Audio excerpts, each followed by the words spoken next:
welcome back to a caffeinated conversation. We are here with educators all throughout the state of Iowa, exporting and importing knowledge from all over the world, talking about education and the intersections of education with entrepreneurship and innovation. This week, we have a wonderful group joining us with a special guest. Jeff Weld is from the Governor's Iowa STEM Council, and we're going to have a neat conversation around STEM.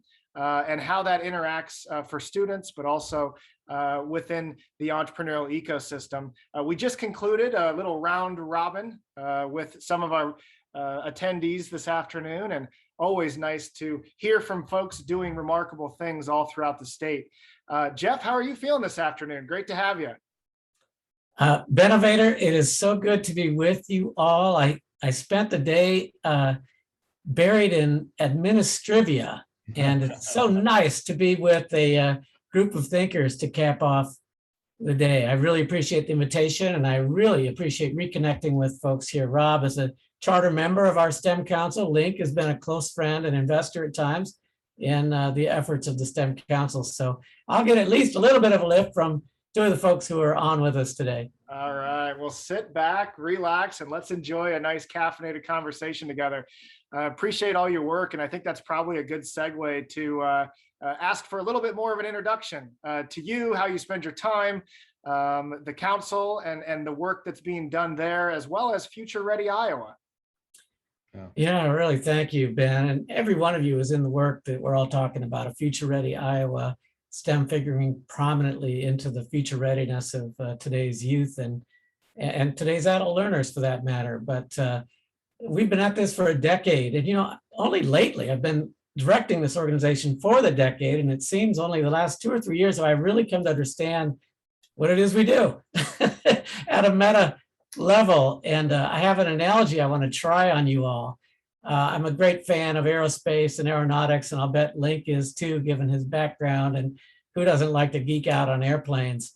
And if you're familiar with legendary aircraft such as the B-1 bomber or the SR-71 or the U-2 spy plane, then you may know that they all came out of an organization called Skunk Works in the Mojave Desert, research and development wing of Lockheed Martin. And Skunk Works is kind of a colloquial name that was developed for this mysterious, mythical building in the middle of the desert where these cutting edge technologies were developed. And I've come to realize through our work, Rob and Link and our governor's leadership and all the amazing thinkers on this council, that we are the Skunk Works of education in Iowa. We're out on the front edge. We're charged with being innovative, leading, edgy thinkers when it comes to education. A few years back, I was walking down a hall with a superintendent in Iowa whose name you would recognize readily, a legend in pushing the envelope and innovating and trailblazing. And he and I encountered the then director of the Iowa Department of Education. And my friend, the superintendent, approached the administrator of the Department of Education and lamented that there wasn't more innovation coming out of education as a system, and pushing the edge and experimenting. And that administrator turned to the two of us and said, "You fellows don't understand our role. We're not an innovation entity. We're an administration entity." And to me, that was just such a wake-up call that, of course, the Iowa Department of Education isn't charged with, paid to, nor equipped to be a Skunk Works for education systems in Iowa.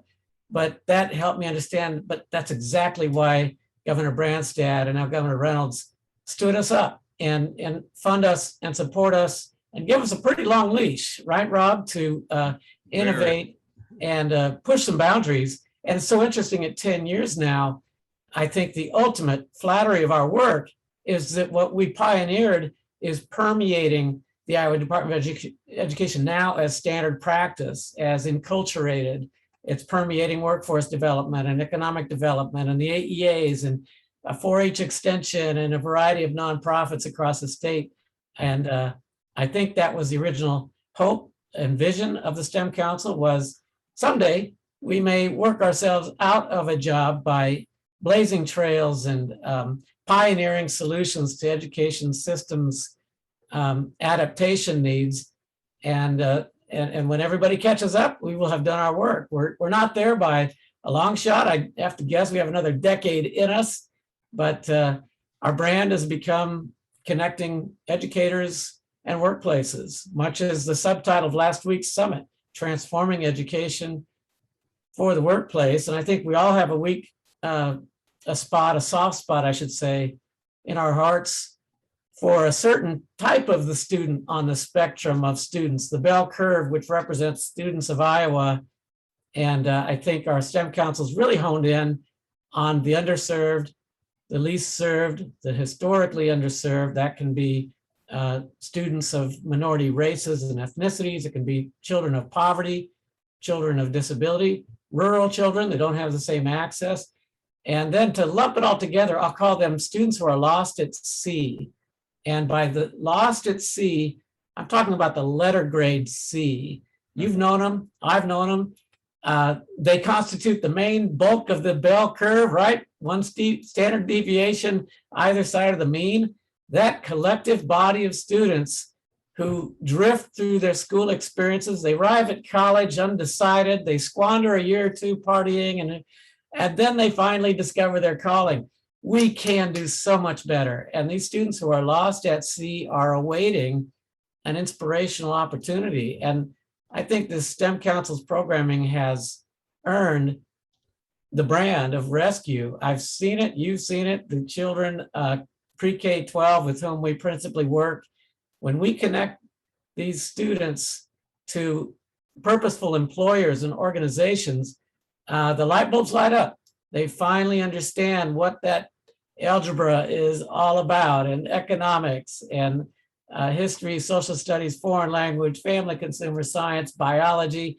It all leads to productive, intellectually challenging and intriguing life skills and pursuits that make them happy and hopefully make them a nice living so that they can support families and give back. That's the long and short of the mission of the council in its 10 years.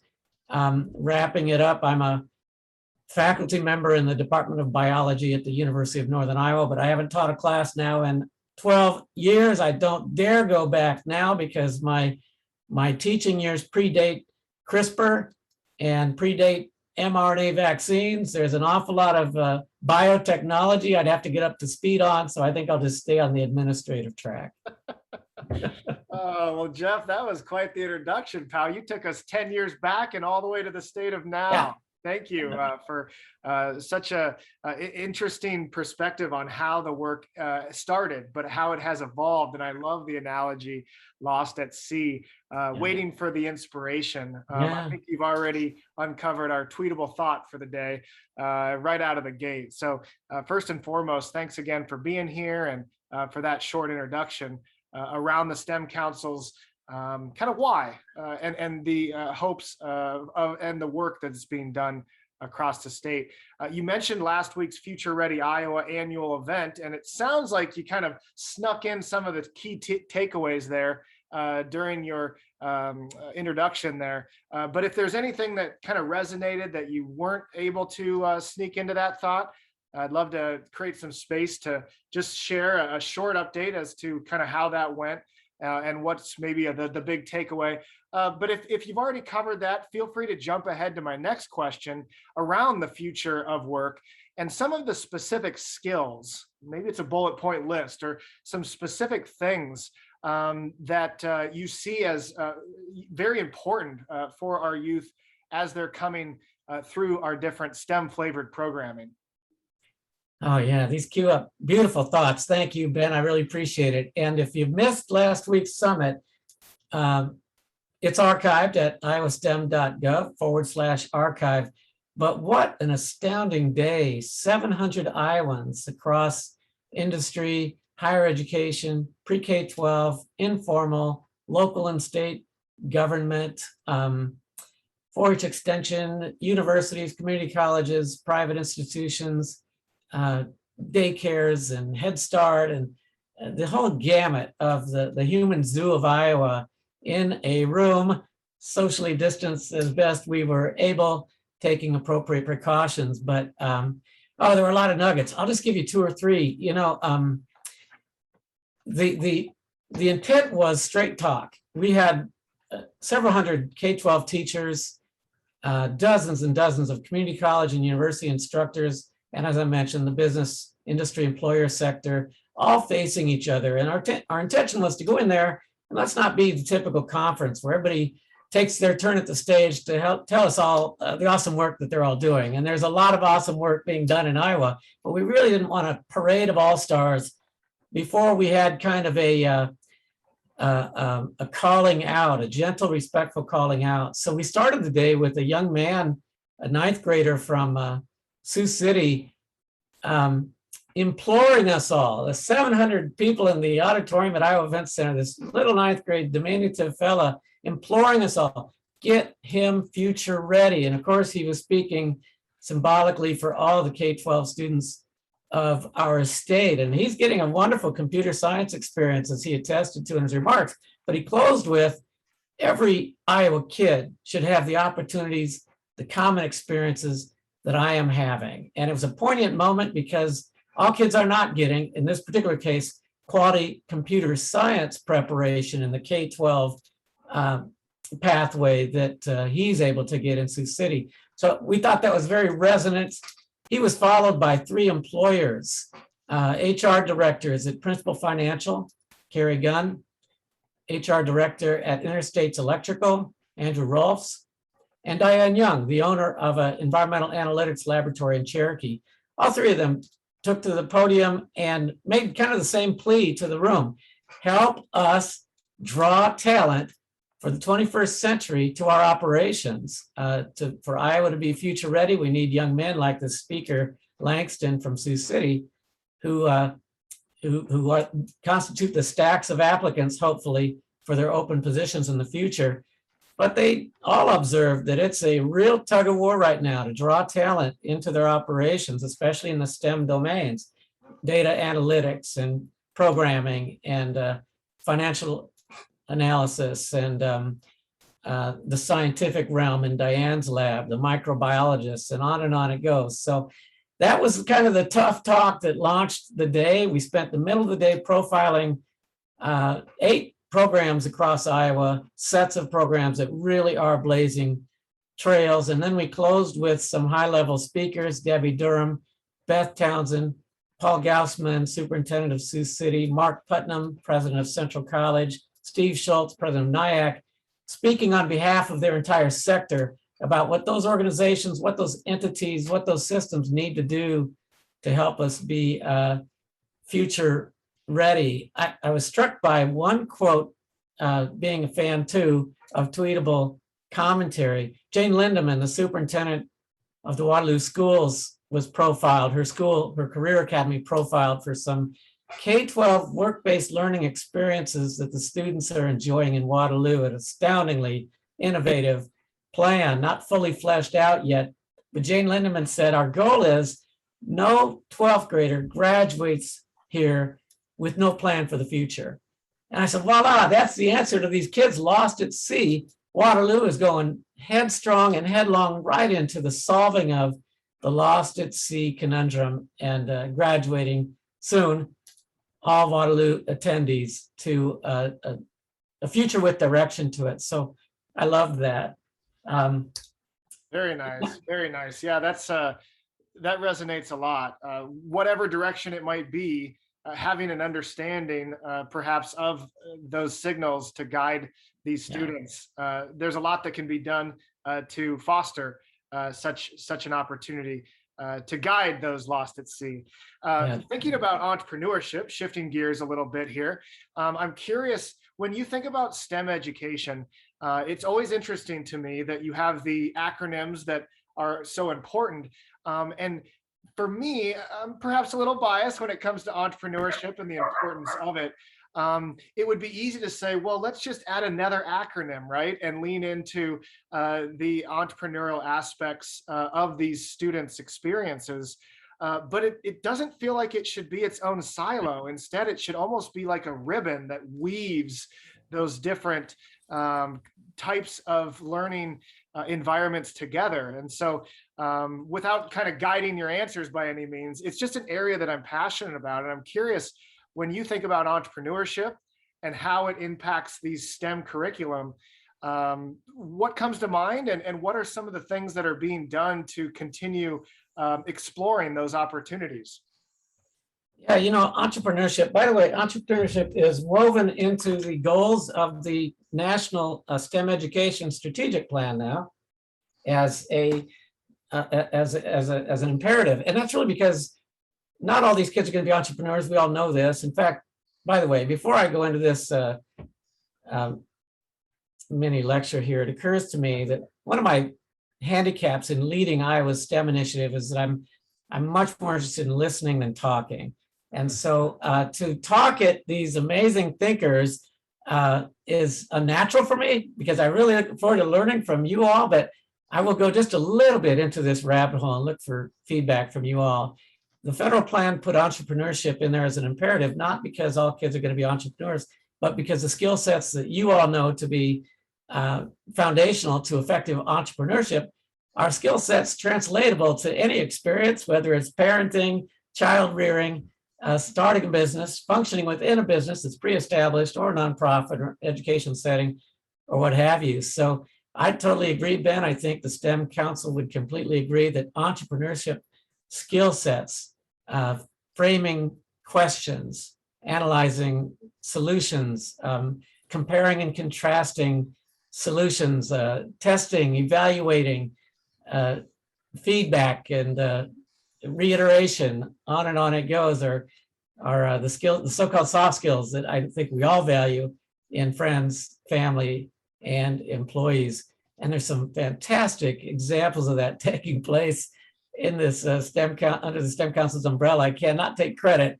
They were ideas of people like Rob, and we just took the ball and ran with it. But there's externships, which I think showed up in an interest category here, as well as, see you, Rob, as well as the STEM Best model, which is foundationally entrepreneurship incentivizing. But I'll give you a quick story about a fella up in Sioux Center. He teaches mathematics. His name's Robbie Cundy. Robbie just won a STEM teaching award for the Northwest region of Iowa. And Robbie spent his summer externing in, it might have been Interstates Electrical. I believe it was Interstates Electrical there in Sioux Center. And he, as a mathematics teacher, they put him in the finance wing of operations and asked him to do some statistics on some old databases and spreadsheets to determine profit loss margins or whatever from a decade gone by. And Robbie came out of industry. By the way, his first industry experience ever, which is true for, I'm going to guesstimate, 99.5% of all teachers in America, most of whom, like me, came through K-12, entered right into a university, earned a teaching degree and landed at a school, and there we spend the rest of our lives. So it's a tall ask of teachers to automatically integrate real world experiences into their bio class or their calculus class or their chemistry class. They have nowhere from which to draw. Their professors didn't either. So it's a system that perpetuates itself until people like us break it. And externships is breaking it. Robbie spending his summer at Interstates, a first time business, corporate, private sector experience ever, opened his world. He went back to Sioux Center High School and took his statistics class, first day of fall, over to Main Street, Sioux Center, and told the kids, fan out, walk down Main in twos or threes, step into stores and restaurants and businesses on Main, 2 or 3 at a time only, and tell them you're in a stats class at the high school and you're looking for a project where you can use your statistics to help them help you help them. And they did, and they do, and they culminated at the end of the semester back at school reporting out on the spreadsheets, the cost analyses, the just-in-time order scenarios, et cetera, that they developed for these companies on Main Street, Sioux Center. You talk about a win-win. The stats experience of the students transformed. Robbie's teaching experience transformed. The local business community of Sioux Center, suddenly in love with schools and how they work and who they are. And so the externships sponsors that sort of entrepreneurial mentality. We've seen it happen 600 and some times now in Iowa with secondary teachers in industry. Robbie also is linked to another favorite model that we offer called STEM Best, Business Engaging Students and Teachers, the acronyms. STEM Best now is made up of 88 schools across Iowa, and they all get small grants from us. And with the grant, we have just one ask of them: connect with an employer or more and do something collaborative, much like Robbie did. Turn your class into a collaborative operation with the local industry. So there's so many examples. I'll just talk about two, and I better pause. But Lewis Central Middle School out in Council Bluffs has an amazing teacher, Nathan Van Zanny. Nathan did a couple of externships in the summertime and in industry manufacturing settings, and he now has a business in the school with his middle school students, science students, where they've bought a CNC machine and some other technology, heat transfer. They're recycling plastic. They're taking used grocery bags and soda pop cans, and they're recycling them into products like cups and tumblers and ashtrays and that sort of a thing. An operation called Titan Plastic. And so that's an example. There's one more here in the Cedar Valley. There's an elementary school north of me. The name of the school escapes me, but they are partnering with the local coffee shop, Sidecar Coffee, and the students of this elementary school, North Cedar is the name of the elementary, have opened a coffee shop in the school in partnership with Sidecar Coffee. But the kids are actually growing coffee beans.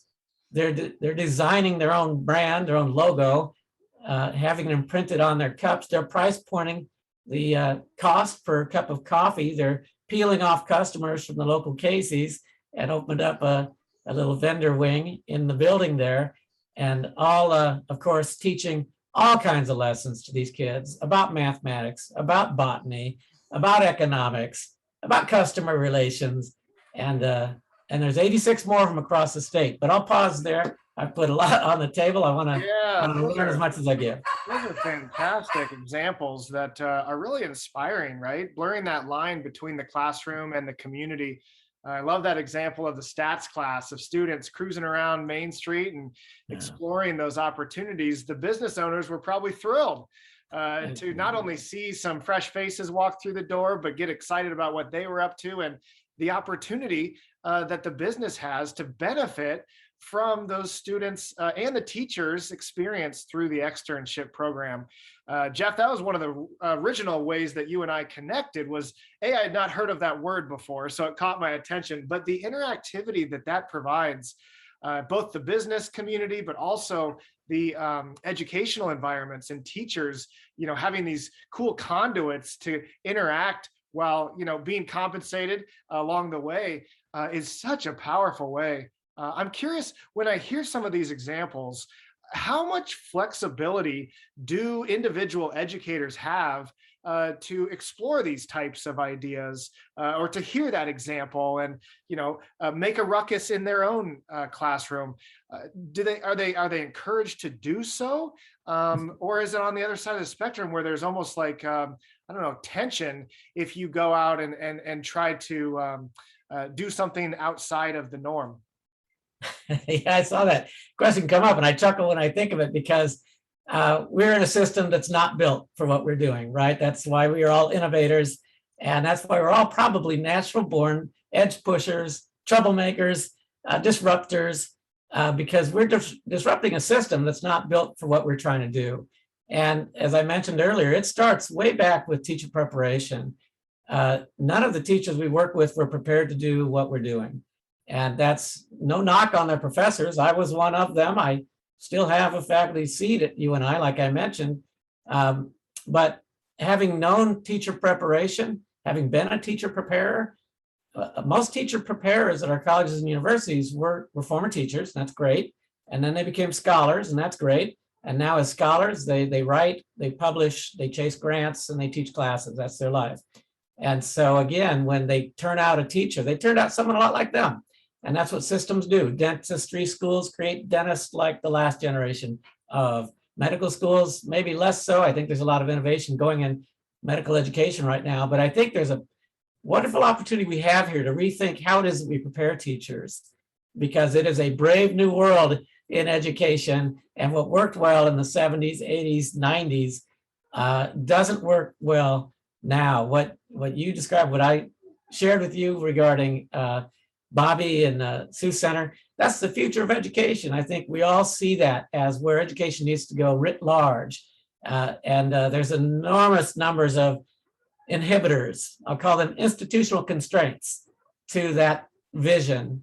My friend Michael Clough at Iowa State University once wrote a paper, Institutional Constraints to Excellence.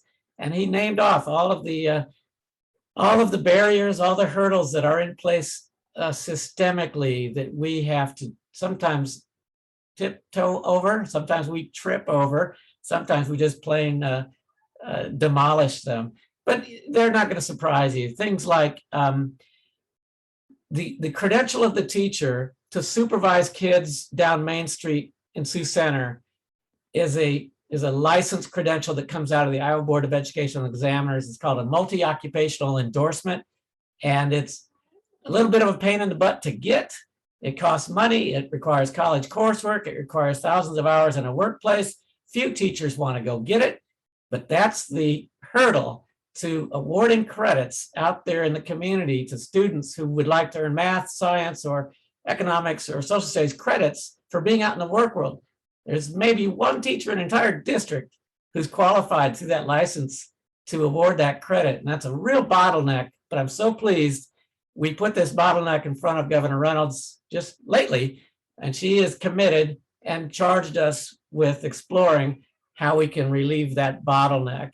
There's others. There's course crediting and titling.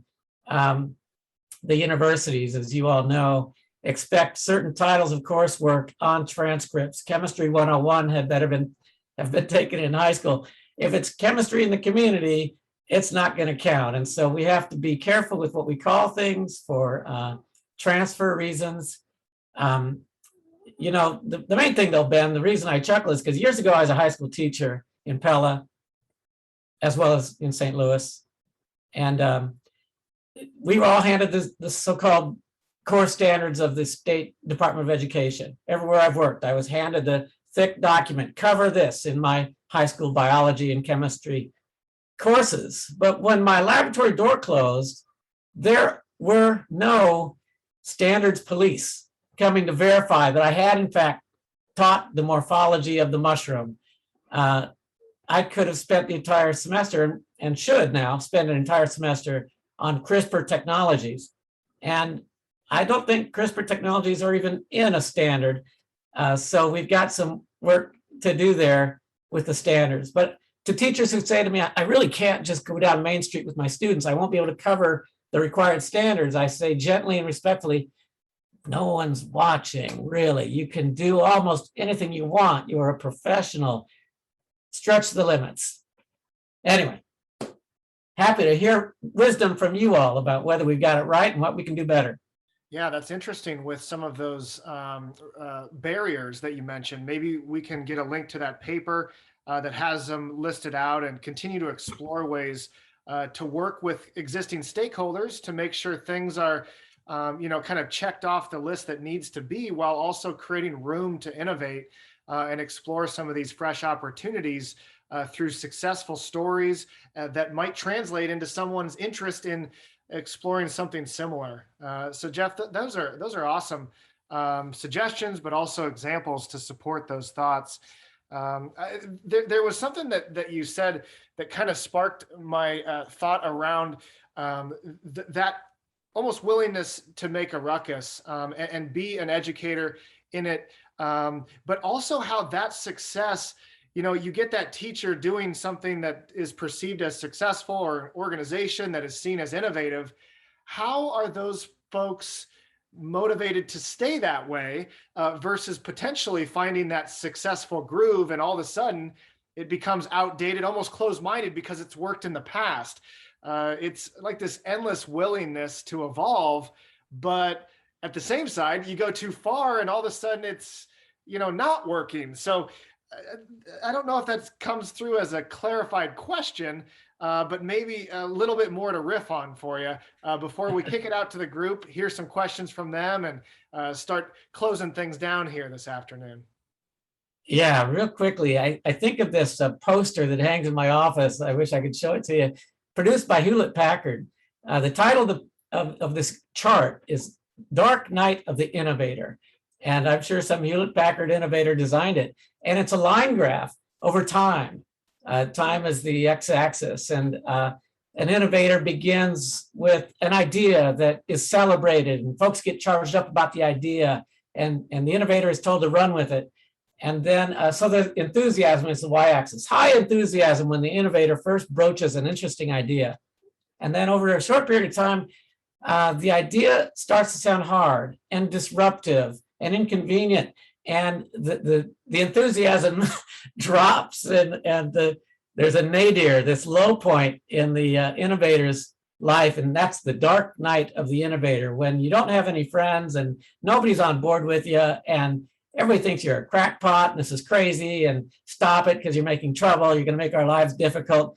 And then there's an upswing because the innovator persists despite the counter currents, and drives forward the vision, the notion, and the notion starts to bear fruit, and it starts to show results, and it begins to accumulate a bandwagon. People say he might be onto something here, and up turns the enthusiasm line again to bands and fanfare and fireworks, when you've really struck a chord and you've changed a system, you've done something innovative and really moved humanity forward in your own little world. And so I would say that's a familiar lifespan for all of us. The dark night of the innovator, we've all been there.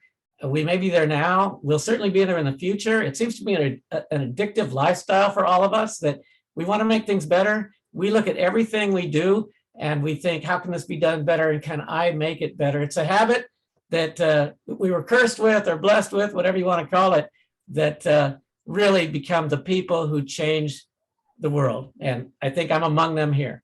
Well, it just requires a little bit of nocturnal to work through the night. And I can appreciate that for sure. Jeff, that's great insight. Thanks for leading into that. I know Michael, Kate may have a question as well. So I'll bring Michael up first, as Kate is deciding whether or not it's on or off topic. If you want to throw it in the chat, we can weave it into the conversation. We could also talk about it when we have some time after this recording. Michael, I'll bring you up next. But before we do, Jeff, I've been reading this book, and before I show that book, I've got this one right here. Thanks again for sending your second book, I think. And it has a lot of content I'd love to get to. I don't know if we have time to talk about all of the national, almost global impacts that you've been able to take these understandings, the insight, the experiences, and translate them at an executive, governmental level, which I think is a neat example and a reminder of how Iowa is continuing to lead the way. So thank you for the generosity and sharing that book. If you have any thoughts, maybe as we close, that would allow people to get excited to explore that, we'll make sure people have links in the description of the video. But shifting gears, I've been reading this by Adam Grant, and chapter 9, it's some cool sections. Thinking again for yourself, how to impact others with that mentality, going even broader at a community level.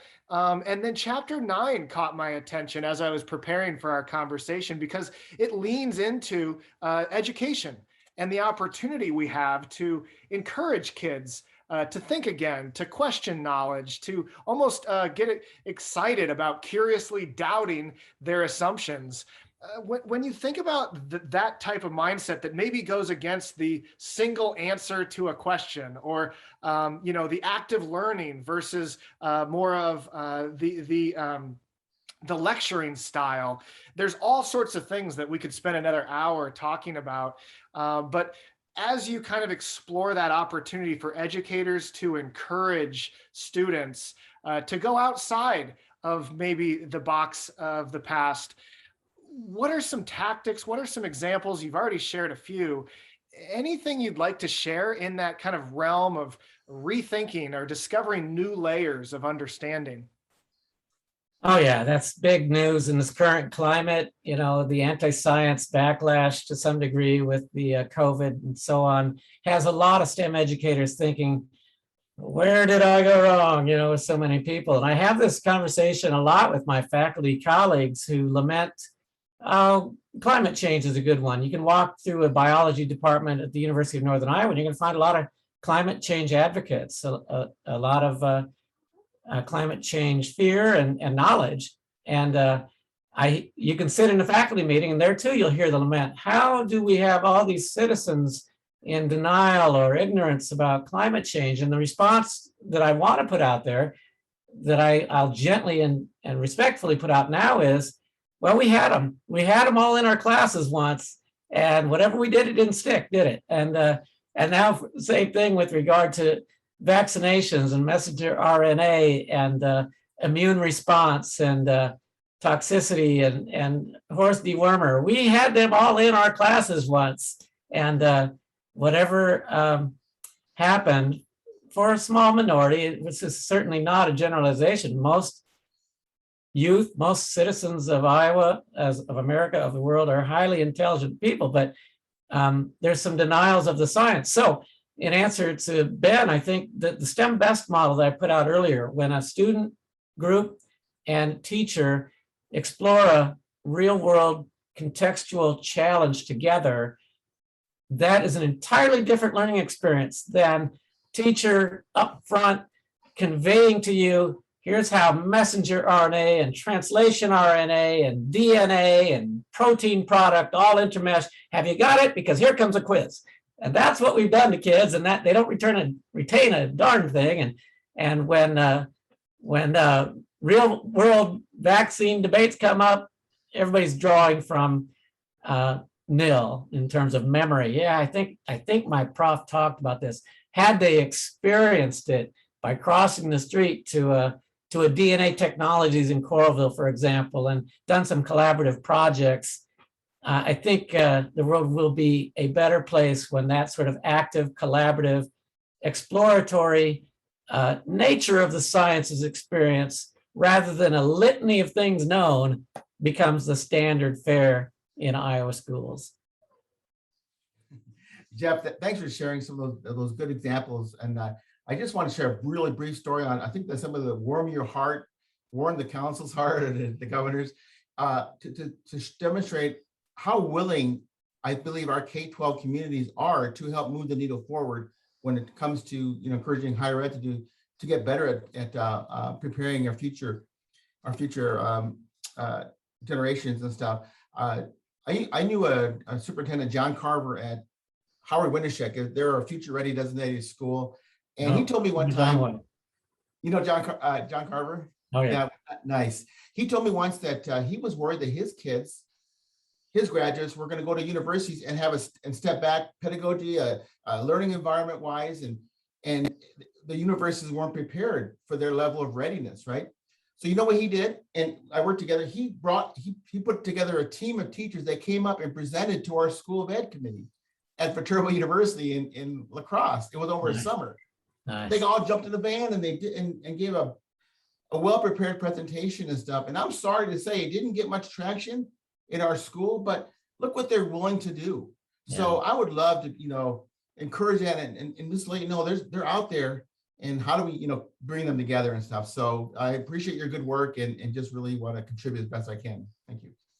Oh, I love the story, because really it's the first time in educational history, if I may dare wrap up 280 years into one comment, that the universities in this particular respect might be lagging. For all of higher education's history, the university was the vanguard in thought leadership, certainly when it came to education. And now here we are, John, putting a van of teachers together to go up to the university to bring them along. Here's what's happening in the schools. Are you preparing teachers for us?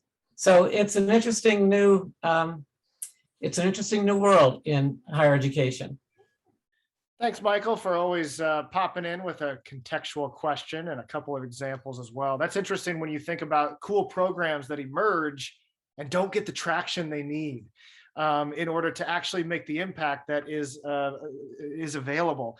I think of almost a sad example I heard out of a K through 12 educator at Valley High School here in Central Iowa, where he was talking about how the teachers were invited to get creative with their different programming, but if there wasn't enough students that signed up for said class, it would almost put them out because they had committed some of their time to that class that wasn't going to then happen. And now all of a sudden their salary is impacted because they're not kind of completing this collection of classes to fill up the funnel that they were supposed to be responsible for. And so as a result, sometimes that makes teachers less interested in having the more exploratory type of class, instead to just go with something they know a bunch of students almost have to have in order to check that box. And that saddened me, that it stifled some of that creative, innovative energy that teachers may have. But to your point earlier, Jeff, some of the systematic elements that are already in place can hinder that willingness to go outside of the system. But that's a much larger conversation perhaps than we have time for today. However, it was an example that I thought of, just kind of moving towards closing this down. This has been remarkable, Jeff. I think we could sit here for another hour or two and hear your wisdom, but the examples and sharing some of your hopes for the future. I'm curious, when you look back, go into your own time machine before you became the scholar and before you, evolved into this position, even farther back as you were in the K through 12 environment, working through high school. Maybe you were lost at sea, maybe you were all over, who knows? What would have you told yourself as a student?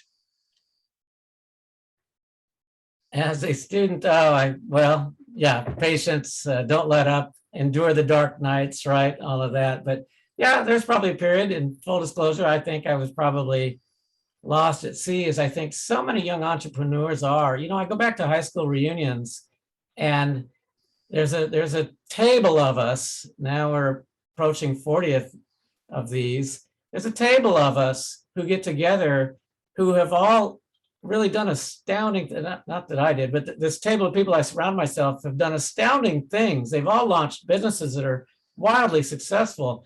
And to a person, they didn't have much to do with school, and they did not have glowing credentials coming out of high school. It was boring. It was irrelevant. They were distracted. They couldn't wait to get to the garage to tinker with things. And today I look at these people as some of the most outstanding and accomplished graduates from my class. And so I think they're the change agents, right? There's nothing wrong with translating that frustration into action. In fact, wouldn't we all prefer that everybody translate their frustrations into productive actions for positive change? And so I think I would tell that young self, this is all formative. This is critical. You have to, I think, as President Richard Nixon was once quoted, you have to pass through fire to become hardened steel. And we all have to pass through some of those difficult times. I'm sure everybody here has been, all the people in your world, all the remarkable souls you encounter had to have had some sort of experience that was unsatisfactory and uncomfortable, such that they become change agents. And so if we can bottle that uncomfortableness without making it too traumatic on people, I think that's generally a positive thing. And so I think in one of your questions, fear of failure and insulating people from failure all the young parents I know and respect, but who are neurotically chasing their child to see that they never trip and they never taste dirt and they never approach a strange animal, et cetera, are really insulating them from some valuable life lessons. And same for teachers who carefully protect their students from ever failing by rescuing them right before they fall, are maybe it could maybe do them a bigger service by building in failure and resiliency from failure, and the sort of perseverance that we all are fortunate to possess because of those failures. Boy, I feel like that was the mic drop moment. We should cut things there, but I have to give one more appreciative thank you, Jeff, for joining us. This has been a wonderful conversation. I'm thankful you are a part of this work. And if your insight, if your energy, if your team's work is continuously translated into some of these opportunities within the classroom, it will be a treat for a lot of different students working through this educational experience of theirs. As we close down, Jeff, I want to create one more moment for you to share any sort of closing encouragement, words of wisdom that you might share with educators who are interested, curious, and exploring the intersections between education, entrepreneurship, and innovation. Oh my, that's pressure. By the way, Kate, Link, Stephanie, Ben, I can't wait until the next time I get to listen to your wisdom and digest and grow from you. You've all been very patient, excellent listeners. I look forward to some feedback, how we can grow together. Thank you. You know, teaching, by the way, I guess I'll close on this note. As a former teacher, working a lot with teachers today, many of whom tell us, not now, I can't, right? When we approach them with STEM opportunities, Link approaches them with computer science opportunities, and their hands are quite full with the social emotional conditions of students and the politics that swirl around our poor children's heads, and the yo-yo effect of mask today, not tomorrow, and our vaccines coming, when can I get one? And the global geopolitics that swirl around. It's a difficult time for teachers who are shorthanded anyway, and incredibly stressful jobs. But the teachers who are so stressed by the current milieu are also so fortunate to be in a position maximally impacting the conditions that generated that stress. And I think someone had coined a long time ago, the definition of stress is a pain that you can't do anything about. And so as stressful as teaching is, all the pains that are impacting teachers and students right now, they are in the driver's seat about doing something about all of it. And I share this with the STEM team sometimes too, and I'm sure you do as you work with educators. And our team, through some dark periods, don't necessarily see the progress we want to see. And my input to them in that moment is, but you get to wake up tomorrow morning and you're in the fight. You're in the game. You have control over, you have influence over producing tomorrow's thinkers, critical analyzers, collaborative partners. They depend on you to get them ready for that. And if we succeed, so many of these swirling dramas will take care of themselves. And that's the perfect antidote to stress. So I think what you're doing, Ben, what we're all doing, should have us the happiest people on planet Earth right now. So carry on, everybody. And we're in a good spot. We're doing the great work.